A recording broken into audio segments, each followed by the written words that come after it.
Hi guys, welcome back to my channel. This is Elton.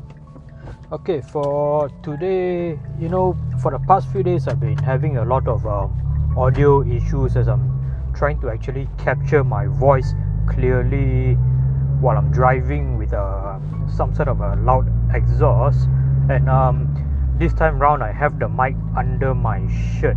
In my previous video where we were actually testing by LED projectors, I had the microphone clipped onto my seatbelt right under my mouth, and it didn't do no shit, man. It was still blur as hell, and when the car is not moving, it's very clear. However, when the car is in motion, when the car starts moving, I get a lot of interference. My voice becomes blur and whatnot. So also what I'm going to be doing this time round is that I have been tinkering, I have been playing around with trying to overlay my OBD monitoring, my OBD data, my revs, my speed, my coolant temperature onto each and every video that I'm producing, each and every drive videos. So I've been looking at Talk OBD, I've been looking at Raise Render and a few other applications, and I'm not sure how this will turn out. I have to synchronize everything, I have to render. So I will be using Talk OBD, TORQUE, for data logging, and it's just gonna be my phone camera recording in 2K for visual recording. I'm going to have to be synchronizing both data and video together onto a single file through my PC when I get home later.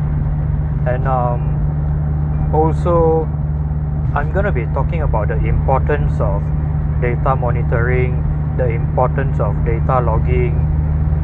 It's gonna be the main part of this video, the main topic of this video. So if you notice cars that didn't have OBD interface, old cars, carbureted cars and whatnot, people do actually add additional gauges, additional meters. Like some of them even have a whole row of meters. So you're looking at things like oil temperature, oil pressure, water temperature, maybe a few pressure boost, vacuum, voltage, and a few other parameters. These are very, very important, especially on cars that has been upgraded. They're full-blown race cars.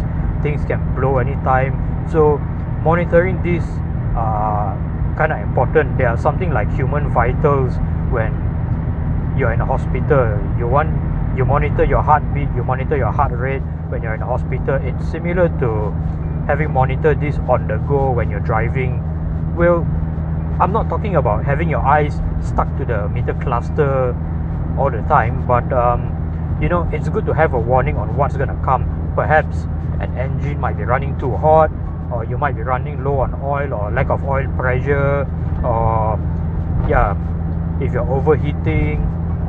Some people go to the extent of having to hook up gauges to their aircon high pressure pipe to hook up let's say fuel pressure or even water pressure gauges, just so they know what's going on in their head gasket, in their cooling system, if they're running too high of a pressure, So these are very, very important. Apart from that, newer cars, you have OBD ports, OBD monitoring, and data logging is available. Even on modern standalone ECUs, data logging is available. It's if you're running very, very fast cars, you don't have time to stick your eyes to the meter, to your gauges for monitoring. Okay, no problem. You drive your car, you lock down whatever data that you can. So like I mentioned earlier, oil temperature, throttle position, maybe even air fuel ratio, turbo boost. You want to have access to all these data before you can make further tweaks or modifications to your engine management, to your ECU, or perhaps any hardware modifications, upgrades, downgrades, fine tuning. These are very, very important. So again, like what a lot of people say, without data, all you have is opinion, full stop. And yeah, so data is important, regardless if it's data logging, if it's real-time monitoring. Both are equally as important, especially if you're a car guy, if you're running a high performance vehicle, you're running high boost, you're running twice or maybe 3 times the original horsepower of your engine, or what is supposed to be running. I mean, imagine if you're running say a 600 horsepower 4G63 Evo. Okay, so if you're running a little bit hotter than usual, okay, you know not to drive it so hard, something might be wrong. Or maybe if you're over boosting, you know, you don't want to be blowing pipes up and blowing your head gasket, blowing your head, lifting your engine head up, stretching your head bolts. 1001 things might go wrong. It can be disastrous, it can be catastrophic, you know. And you can prevent things like this from happening with data logging. That's all I'm saying, you know. So if you want to know how to read these meters, you're not sure how to read these gauges, there are loads of info online, on YouTube, on Google. So, or you can shoot me any questions. If you have any questions, or maybe how much your oil pressure or water temperature should be reading, yeah, just drop me a question.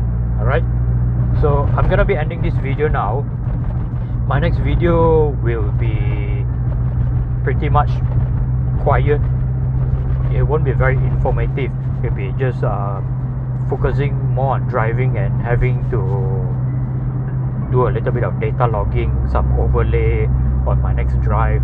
I want to see what happens, and this is gonna be interesting, you know, having it's similar to race chrono and whatnot.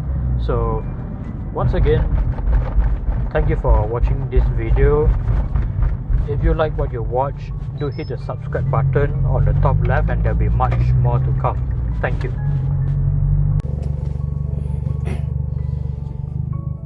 Yes, hi guys, welcome back. Okay, this is another audio quality that I have here. Previously, I replayed the previous video, and audio actually came out quite clear, quite good. As in, I had 2 microphones, and both were actually inside mitigation. So currently I have one in my shirt and one outside my shirt, and let's just see what happens. Also, my Talk OBD app is currently recording, and I'm gonna be trying to overlay those data onto this upcoming video, and hopefully you guys will have a little bit of fun watching when I start boosting a little harder on the highway. So this is my usual Saturday night drive, where I'll just go for a round or two, and you know, just to find some peace. I find peace in driving. It sounds stupid, but it's true. So like I mentioned earlier, pretty much of this video might be a little bit quiet, as yeah, I'm a little bit sleepy, and I just can't allocate any brain cells to think of what to talk about, and you know, some random shit might come up. So be right back.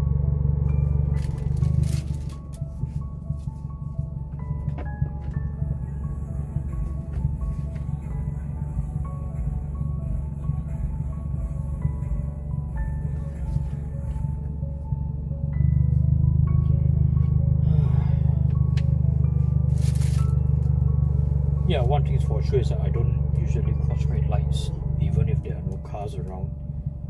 You know, shit happens. I'm not the luckiest person on earth.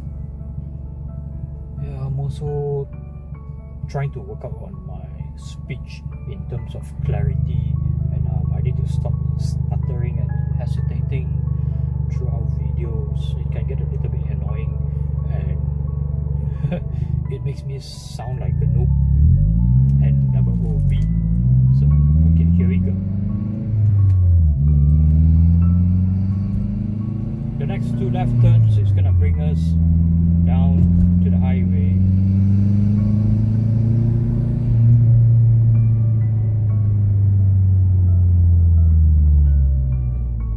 Yeah, external noise and bumps and everything were actually pretty loud in the video, the previous video.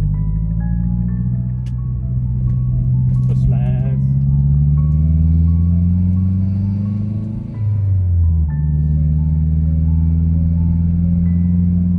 Speaking on the microphone, I actually have to go a notch or two louder than how I usually talk to people. I'm a little bit soft-spoken, especially when there are many people around me. However, I don't have problems with interacting with people personally one-to-one, or perhaps maybe in a small group. So, here we go.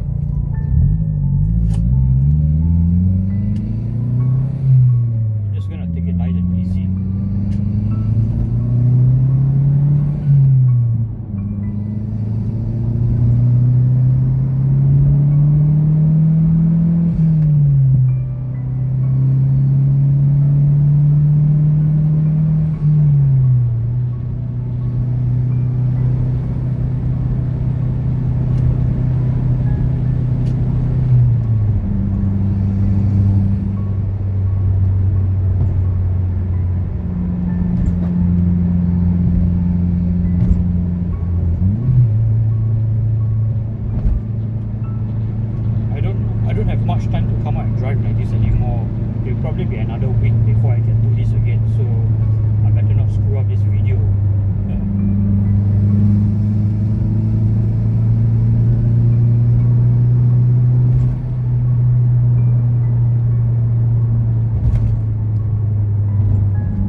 Drive a very, very light car, the Hatsu Charade, where you can actually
just tighten this. It's kind of tight already though. Don't know why is it rotating like that. Okay. Nice and tight.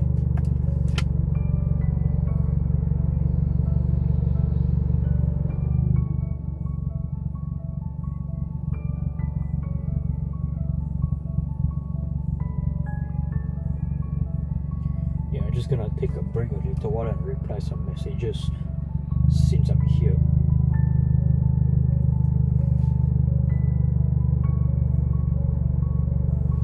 I got a microphone actually clipped between the seatbelt and me.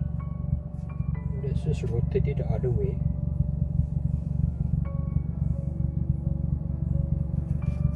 Okay.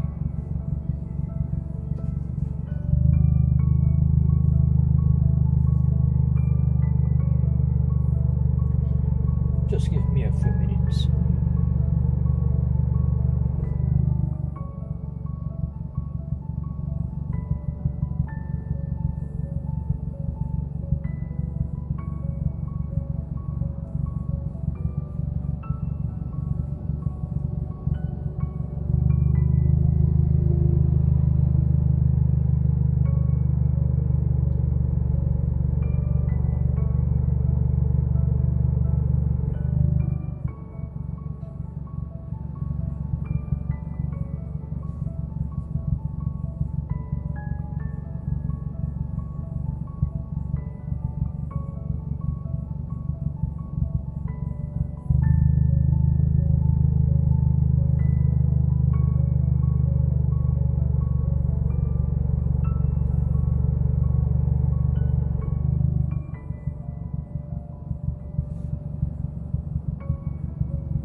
Okay, and we're gonna be continuing our so-called drive.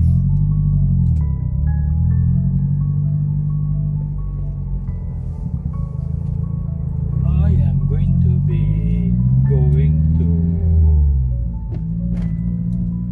Subang. Oh my god.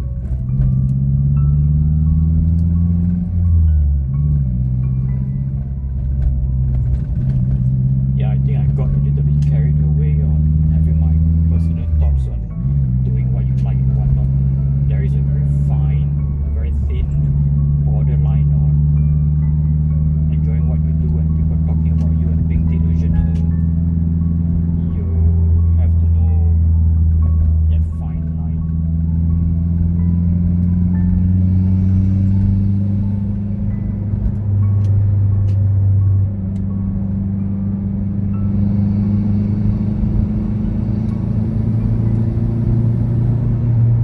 So currently the microphone is, one is still in my shirt and the other one is outside clipped onto the seat belt, which might bring in a little bit of a lot of exhaust noise. So if you cannot hear what I'm talking about, I am so sorry. Sumimasen.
corner, and there are also many ways to actually exit from a corner.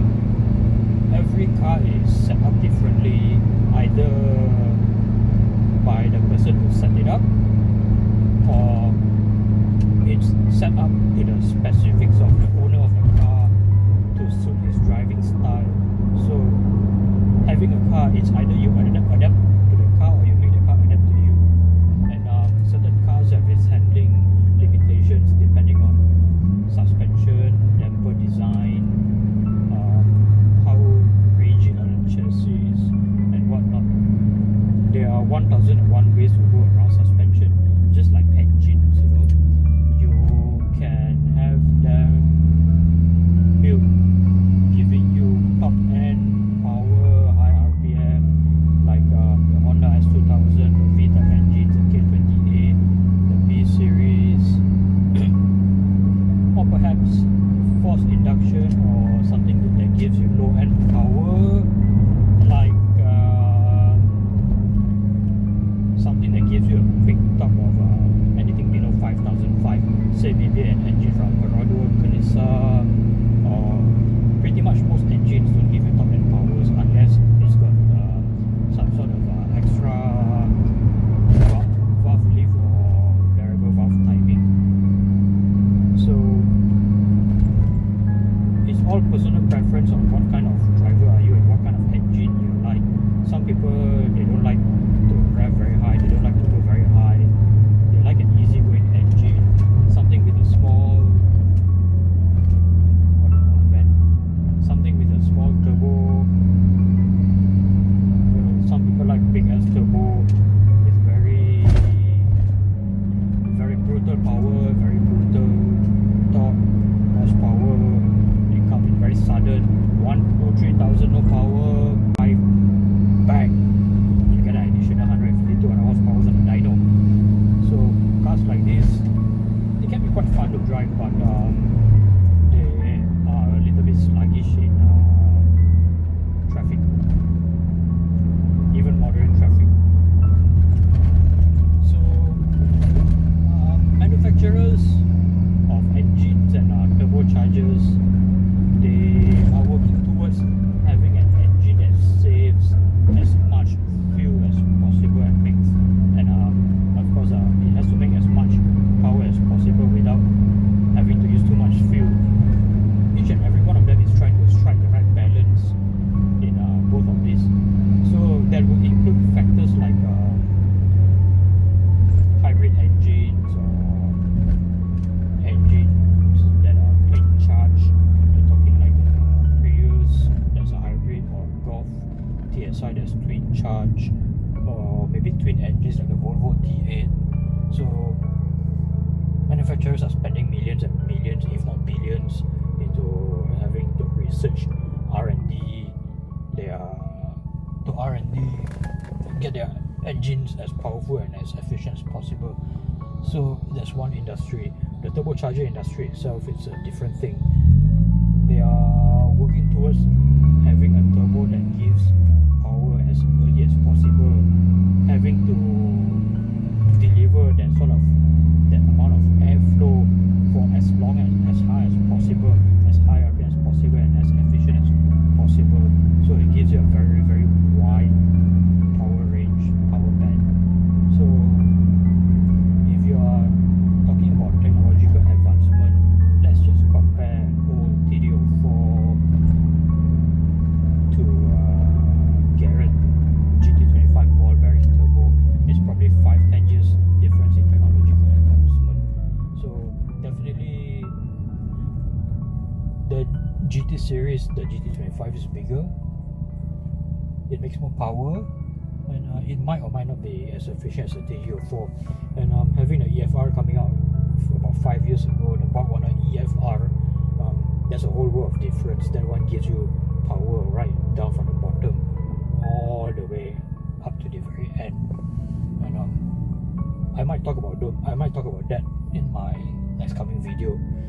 I'm gonna be turning this off as I'm getting a little tired.